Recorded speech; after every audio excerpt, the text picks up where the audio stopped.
This video is a virtual anatomy lecture series directed by Dr. Strategy using Anatomage table. The manipulation and the annotation was done by Dr. Maiba Chuang. The English script was monitored and recorded by Ms. Soyeon Kim, the PhD candidate. You can learn human anatomy easily with SNUSD Knowledge Share Initiative. The free bones of the lower extremity can be divided into three regions. The thigh is that portion of the lower limb located between the hip joint and knee joint. The leg is specifically the region between the knee joint and the ankle joint. Distal to the ankle is the foot.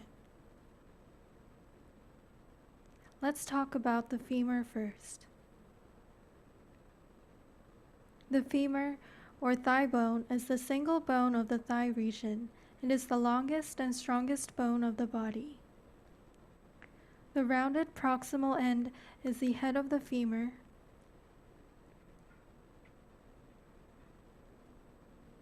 Which articulates with the acetabulum of the hip bone.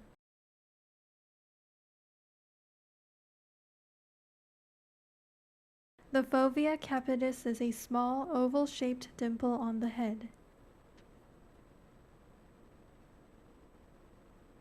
The narrowed region below the head is the neck of the femur.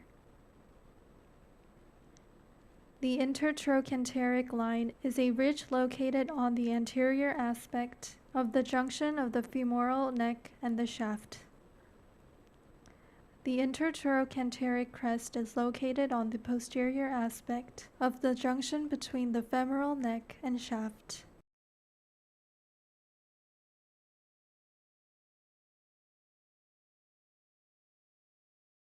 The greater trochanter is the large, upward bony projection located above the base of the neck.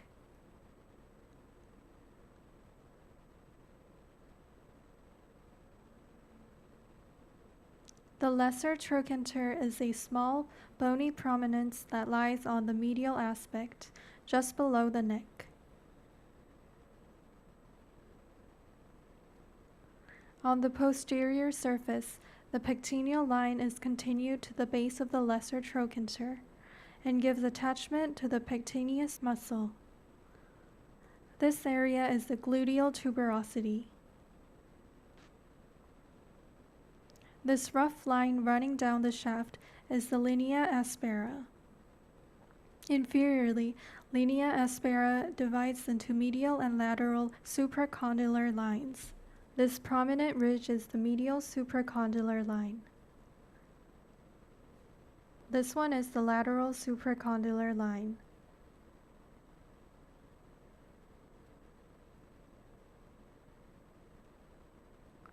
The distal end of the femur has medial and lateral bony expansions. On the lateral side, the smooth portion that covers the distal and posterior aspects of the lateral expansions is the lateral condyle of the femur. The roughened area on the outer lateral side of the condyle is the lateral epicondyle of the femur.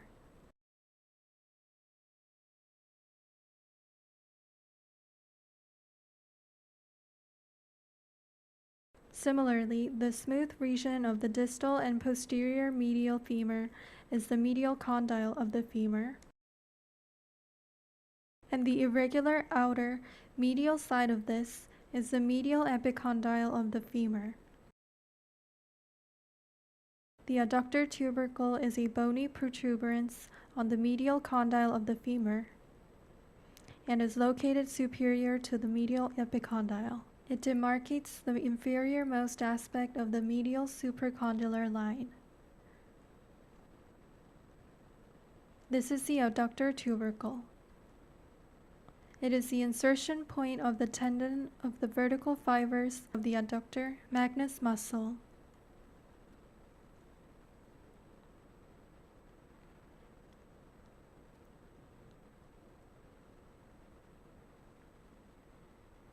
Posteriorly, the medial and lateral condyle are separated by a deep depression called the intercondylar fossa. Anteriorly, The smooth surfaces of the condyles join together to form a wide groove called the patellar surface, which provides for articulation with the patella bone like this. The patella is a large sesamoid bone of the body. It is roughened triangular, presenting a base proximally and an apex distally. The next bone is the tibia. The tibia is the medial bone of the leg and is larger than the fibula with which it is paired. The proximal end of the tibia is greatly expanded. The two sides of this expansion form the medial condyle and the lateral condyle of the tibia. The top surface of each condyle is smooth and flattened.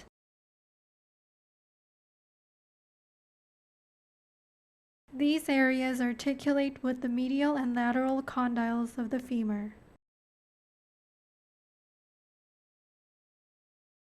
Between the articulating surfaces of the tibial condyles is the intercondylar eminence. The tibial tuberosity is an elevated area on the anterior side of the tibia, near its proximal end. More inferiorly, the shaft of the tibia becomes triangular in shape. The anterior crest continues distally from the tibial tuberosity. The large expansion found on the medial side of the distal tibia is the medial malleolus.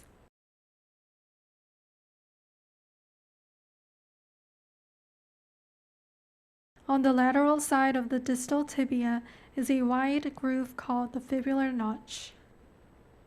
The fibula is the next one. The fibula is the slender bone located on the lateral side of the leg. The head of the fibula is the small, knob-like proximal end of the fibula. It articulates with the inferior aspect of the lateral tibial condyle.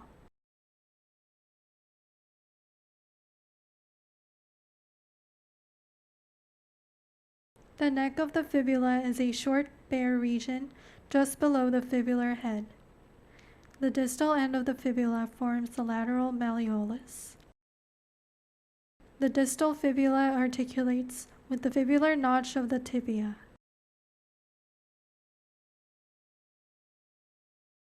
Let's continue with the bones of the foot.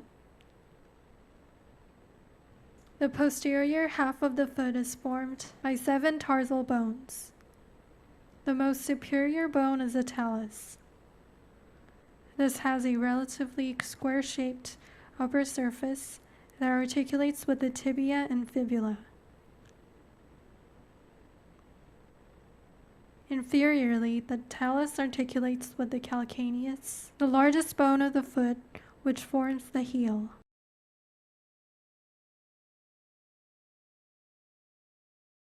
The cuboid bone articulates with the anterior end of the calcaneus bone.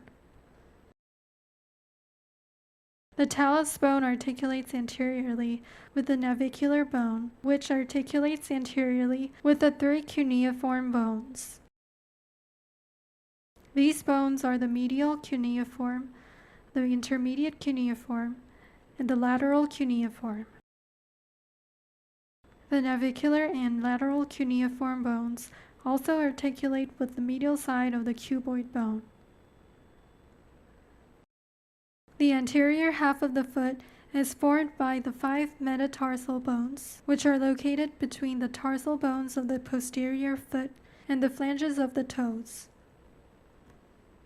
These elongated bones are numbered 1 through 5, starting with the medial side of the foot. The toes contain a total of 14 phalanx bones and are arranged in a similar manner as the flanges of the fingers.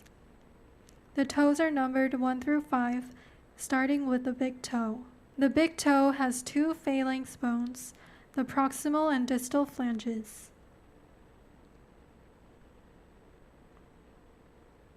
The remaining toes all have proximal, middle, and distal flanges. This is the end of the lecture on the bones of the lower limb. Thank you for listening.